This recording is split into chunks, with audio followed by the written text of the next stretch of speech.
Chonk. Mega chonk. Before my Steam Deck arrived, I had watched many videos about the device.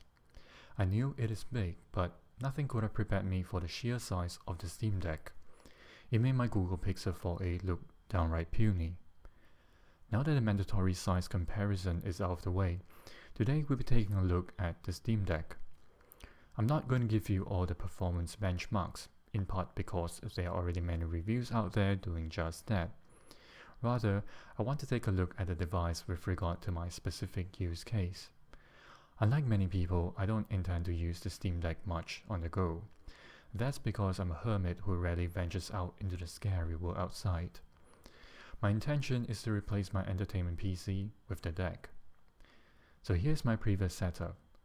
By day, I'm a monkey writing away on my work laptop. By night, I am Batman. Well, that joke sounded much funnier in my head. Anyway, by night, I'm mostly a couch potato, either playing video games or watching YouTube or Twitch on my entertainment PC. I built this PC in 2016. It's equipped with a 6th Gen Core i5, a GTX 1060, 16 gigs of RAM, and despite its age, it's still a fairly capable PC that can run most modern games at 1080p and medium to high settings. But I thought it's time for a change. So why would I choose a Steam Deck over a new PC? With hardware prices still being quite high at the moment, building a similarly spec new PC will be too expensive. I don't really need high-end graphics to enjoy video games. Sure, they're nice to have, but I don't really need to see the pores on my character's skin reflecting off a dirty puddle on the ground. And number 3, and most importantly, I really want a small PC that is power efficient. My current PC can draw up to 200 to 300 watts depending on usage, whereas the Steam Deck draws no more than 15 watts.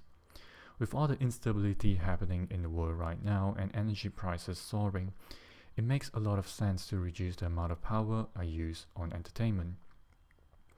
I'm only going to talk about the Handheld Experience briefly because there are already plenty of videos and articles about it. The too long didn't read version is the controls are quite comfortable to use. If you are familiar with the Xbox One controller, you will probably be right at home.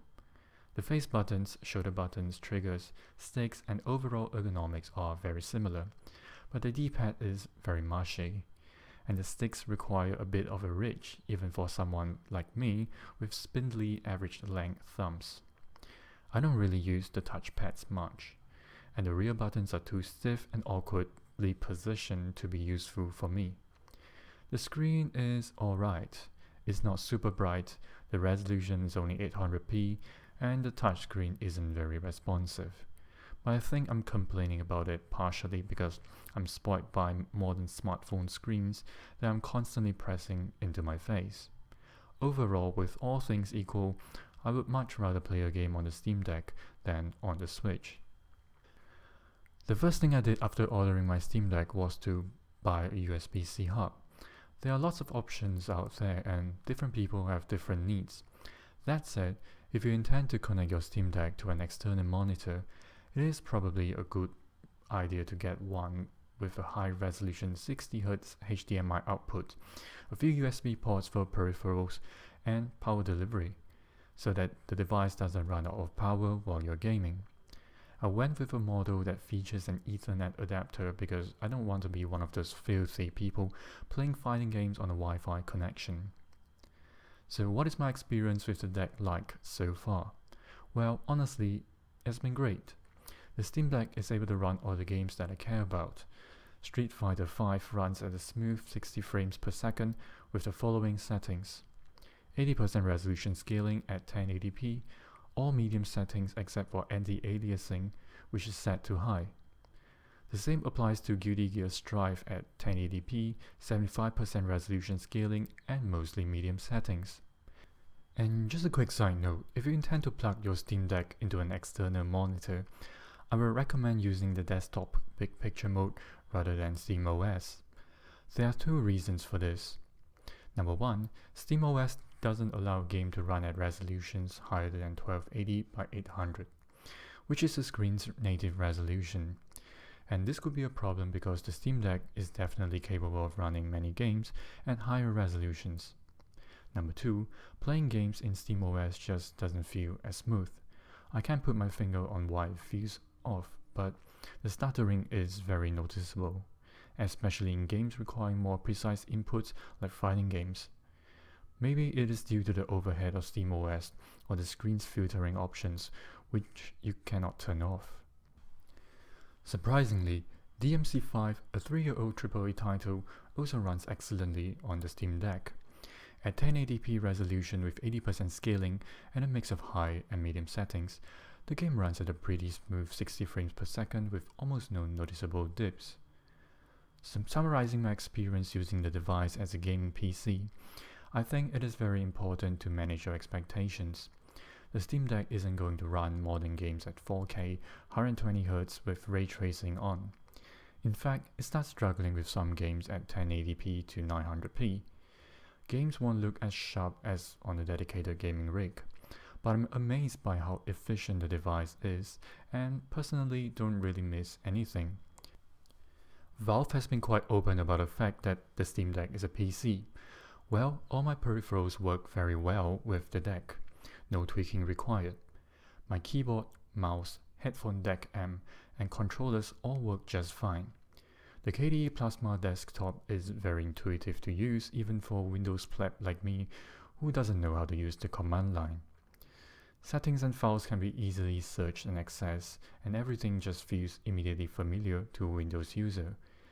If I didn't need specialized Windows-based software to do my day job, I could see myself using the Steam Deck for almost all my computing needs. I would also like to give credit to Valve for supplying a very high-quality carry case. Even if they didn't include the case just to cut costs, the deck would still sell like hotcakes. The case has a sturdy molded plastic shell and padding to keep your precious device safe and protected. And it has that new electronic smell. The old electronique. Just for comparison, when the Switch launched, I paid around €20 for an official Switch carry case, and it is pretty flimsy and awfully designed. For example, any sort of pressure on the case would squish the analog sticks. Not very confidence-inspiring, isn't it? And it's not some no-name junk. It is made by Nintendo. Nintendo's seal of quality but let's not dwell on it. Of course, the Steam Deck isn't perfect. I'm not going to go too deep into it here. Instead, I'm probably going to make another video about some improvements that I would like to see. Just to make the device for more content. Just to make this video a bit more focused. Anyway, as many reviewers have pointed out, the Deck's fans can become quite whiny and high-pitched very quickly. In addition, the software can be a little bit janky. The Steam Deck is a fantastic piece of hardware that I thoroughly enjoy despite its flaws. When I was young, I dreamt of owning a pocket PC, just like those Casiopeias. And the Steam Deck is something that a young me would have truly loved. An affordable handheld gaming device that is also a fully fledged PC. That is why when I was sat in front of my computer trying to be one of the first people to pre-order the deck. So if you're looking for a handheld device that is good value for money, and maybe a small computer for your desk or entertainment center, I would highly recommend the Steam Deck. You may just need a little bit of patience while Steam works through their list of pre-orders. Thanks for watching this video to the very end. If you have any questions about the Steam Deck, feel free to ask them in the comments below. I'll try to answer as many as I can.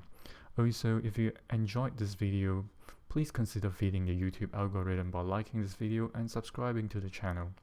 I really appreciate that. Until next time, bye.